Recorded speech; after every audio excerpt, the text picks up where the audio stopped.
جس دور میں نزول قرآن ہوا جی اس دور میں فصاحت و بلاغت عروج پہ تھی، یعنی شاعری بھی ایسی ہوتی تھی کہ پائے کی شاعری ہوتی تھی. جی تو اس فصاحت و بلاغت والے دور میں جب قرآن پاک کا نزول ہوا، عرب کے لوگوں نے جب اس کو سنا تو وہ بھی دنگ رہ گئے، عقل حیران ہو گئی کہ ایسا کلام کہ ان کی فصاحت و بلاغت بھی وہاں جیسے سرنڈر کر گئی، جواب دے گئی.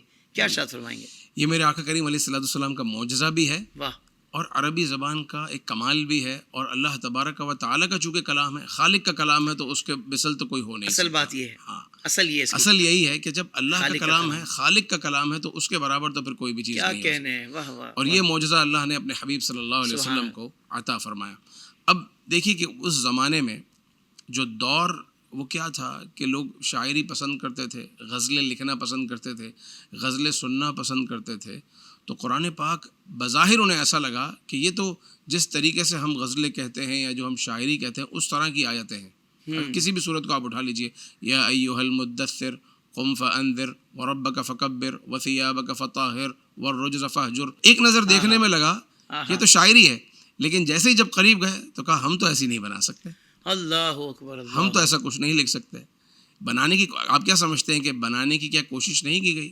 قرآن پاک نے جب فرمایا کہ قل لئن اجتمعت الانس والجن على ان يأتوا بمثل هذا القرآن لا يأتون بمثله ولو كان بعضهم لبعض ظهيرا.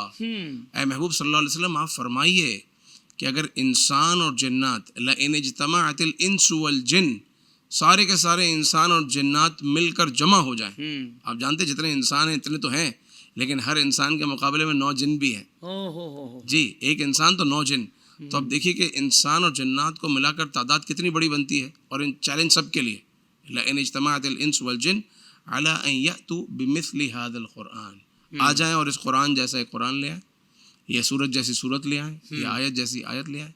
اور اللہ نے فرمایا وَلَوْ كَانَ بَعْضُهُمْ لِبَعْضٍ ظَهِيرًا، یعنی سب کا اگر مقصد ایک ہی ہو جائے نا، سب کے سب مل کر ایک دوسرے کے مددگار ہو جائیں، سب کے سب مل کر اسی کام پہ لگ جائیں، تو بھی نہیں لا سکتے، تو بھی نہیں لا سکتے. کیونکہ یہ خالق کا کلام ہے، یہ ایسا کلام ہے کہ اس کی مثل نہیں بن سکتی. اللہ اکبر. اللہ اکبر. تیرے آگے یوں ہیں دبے لچے فصحا عرب کے بڑے بڑے، کوئی جانے منہ میں زبان نہیں بلکہ جسم میں جان نہیں.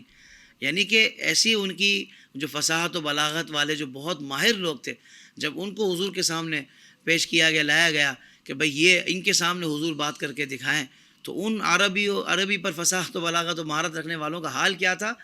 یہ ہے ماہر، ان کے تو لگتا ہے منہ میں زبان نہیں ہے، بلکہ یوں لگ رہا ہے کہ ان کے جسم میں جان نہیں ہے.